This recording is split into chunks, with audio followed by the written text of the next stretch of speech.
How about we say for the Alliance, and then one of us say for the Horde. Okay, but dibs on Alliance though.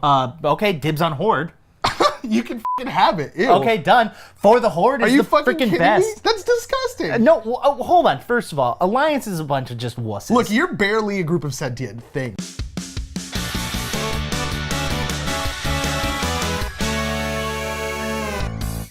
Hey everybody, welcome to GameGorgon. My name is Krug. I'm Indigo. And today we're here to talk to you about the Blizzcon 2017 World of Warcraft update, which is basically an expansion. For the Horde! Before we talk about the new expansion, we're going to talk about an old expansion. You see what I did there? And by expansion, he means the original. The lack of expansions. Before all of the expansions. So during BlizzCon, Blizzard announced that they're working on creating WoW Vanilla. Yeah. Which, by the way, did we really have to have the 5-minute conversation about ice cream beforehand? We did. That was the worst They way were just to go teasing about it. They were teasing it. They were just like teasing it a little bit. Hey, before we talk about the really exciting thing, I want to talk about ice cream. I like chocolate and Rocky Road, and you know what else I like? Vanilla. Cheers from everyone. Jesus Christ. It was pretty great. I think it's going to be super interesting to try. I obviously started playing WoW way after Vanilla. I didn't get in until the Mists of Pandaria. Is that when I don't know when you started. I played in Vanilla, and I'm going to tell you this. I'm not going to go to the Vanilla servers. Here's what I think is going to happen is everyone's going to be like, ooh, nostalgia, and then they're going to jump into the Vanilla servers in like probably, 5 years after they're done. And then they're going to be like, oh yeah, I forgot how annoying not having all these super useful things is. And then they're going to jump out of it back into Oh wait, WoW. I have to have 5 renditions of the same spell and determine which level of the spell I want to cast at what time. So not only do I have a full bar of abilities, I've got 5 full bars of abilities. Oh, and not only do I have 5 full bars of abilities, but then to do PvP, I have to be on the PvP server and PvP constantly, and I have to be the highest ranked person. It's the worst! Why do you want this? I don't understand why there's such a need for this. Like, I legitimately don't understand it. I get that some people are like, I want to live in the past. I hate this newfangled future. But it's just so confusing. It was so bad. It was so bad. It was so fucking bad. Jesus Christ, just let people have that shit. Look, here's the thing. Here's the thing. I think the most important part about this, and this is really critical for us, is that if you were one of the people that bought one of the old WoW Vanilla server blades, they need them back. So if you could just send them to this address, so that they could get them back, that would be super useful. that was a joke. Oh, they were shit. making a You're joke. right, because that doesn't make any sense. No. Server blades don't have storage on them. Yeah. Sure. Get Next. it. Whatever. Just next. Yeah. We just next. Yeah. Let's next it up. It's not going to affect you at all, probably. No. Yeah. No. The next part is exciting. Yeah. Which is the new expansion. Mm-hmm.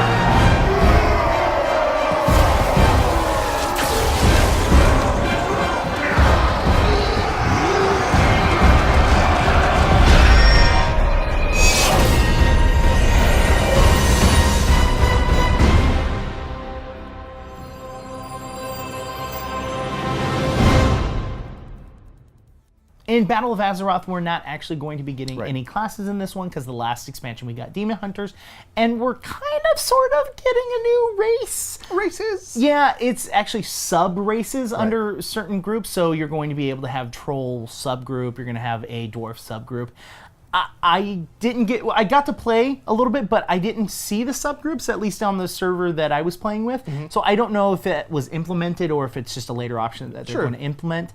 So I can't really speak on it. I can't tell you if it's like new abilities or new actions. Yeah, we don't really have very much details on what they're going to entail, but if they're just cosmetic, I think that would still be interesting. I like the option. I guess. I mean, whatever. I mean, a lot of people are begging for new races. Like, a lot of people are wanting to play Naga, which is kind of like a really big... That's like the #1 thing that everyone wants to see is the Naga.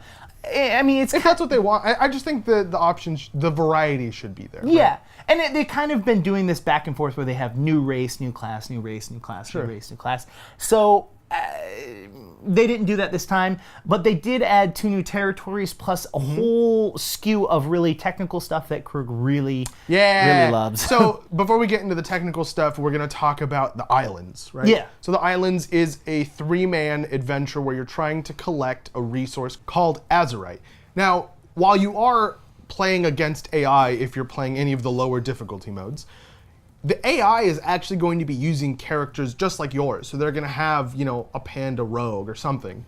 And based on your difficulty level, the difficulty that you've selected, the AI is going to have a lot of really interesting tools at its disposal that AI in WoW doesn't normally have. For example, the ability to retreat without you getting out of its leash distance, or the ability to like prioritize a target based on the situation that the game is in as opposed to a threat table. So, everybody is at really low health, or the healer's at really low health, I'm gonna do AoE on everybody over here, or I'm gonna specifically single target the healer. That's not something that you normally see. Normally when you fight a mob in WoW, you can pretty much predict what it's going to do, either based off of a rhythm or based off of a set of very specific and kind of really dumb conditions, I guess is the way I'd put it. This is going to be a lot more intricate. And like the ability to retreat when it wants to retreat is super awesome. Like having the AI be able to scout around to a specific location, find you, don't engage with you, and then run back to its teammates so that it can tell them where you are, or hide from you until they get there. All of that stuff is, I think, super cool.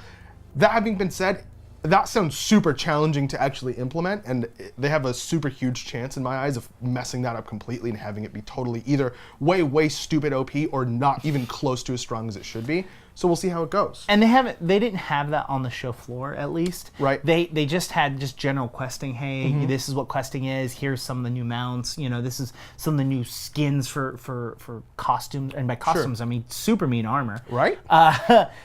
And then they had a dungeon that you can go in and play, which I didn't get a chance to go and do the dungeon. So I want to see. I want to get my hands on it and really determine, because the way that they were describing it was very procedurally generated world, and then these very interesting and unique characters that will also then be involved. Yeah. So I don't know if it's just going to be very generic, like world, and just you repeat the same thing over and over again with this one interesting thing, or if it's going to be everything is interesting, or a good portion of it's going to be interesting. As with all of the other World of Warcraft expansions, they have increased the level cap from 110 to 120. So you've gotten an additional 10 levels that you are going to be able to play through. But I mean, that's kind of traditional. There is a lot of still really cool things that they're adding to this. One of those things is Warfronts. Warfronts is basically a system that allows you to play in a Warcraft 3-esque scenario where you're using the resources that you've gathered to build a base, use the base to construct an army, use the army to destroy your opponent's base. So kind of like an RTS mixed with a MOBA, mixed with World of Warcraft, I guess is a good way of putting it. So you're starting with a 20-player team. That team's gonna work together to gather resources and build a base. And the way that they're doing that democratically is whatever building you want to be built is what you contribute your resources towards. And they stay there until enough players contribute enough resources for the building to start being built, and then it is. And so whether you're on your own trying to build a building that you think is important that everybody else disagrees with you on, or whether you're part of the group shoving resources into one building that you want to build fast, your resources aren't going to waste per se. And then you have an army that you lead into your opponent's base and start tearing shit up, killing people. I think it's a really cool idea for a game mode. It has a lot of potential to be garbage, but yeah, as does much of this, I want to say. I think Warcraft, when it tries to dip its toes into other kind of genres, I'd say, it has a high mistake rate. Well, I don't necessarily think it's a high mistake rate. I think that they've got so many resources and so many people playing that they get drawn into different directions, and they say, okay, is this going to work? They try it out with the community, see if it works. Oh, this does work. This is great. Let's keep going this direction. And you know what? That didn't work. Okay, great. We're going to stop spending resources there, and we're going to move in a direction that works. Yeah, Which I have a lot of hope for it, though. I want it to succeed because it sounds really fun. Yeah, and I think with that whole system where they're testing ways things work is kind of where they came up with the next part, which is the Heart of Azeroth. Yeah. So you're going to be given an item called the Heart of Azeroth, which is a super unique artifact that everybody on your server has. Anyone that's above 110, gosh. Sorry. So you're going to get the Heart of Azeroth, and as you go through the world and collect Azerite, you're going to be able to spend the Azerite on actually improving different pieces of armor, which is kind of similar to how your legendary weapons, which 2 minutes into gameplay in this new world, you're gonna get rid of because probably it was a legendary artifact weapon. No, it's the most powerful. Okay, cool, great. I found this on an orc. He's just an orc. Just a regular orc. Way stronger. Yeah. So they've kind of used that system where you upgrade and have this kind of skill tree with more items, and the the world. So Yeah. it's going to be like helmets, chest pieces, weapons. So there's different tiers. There's the outside tier, which will have a selection of abilities that you will almost instantaneously be able to choose which you want to do.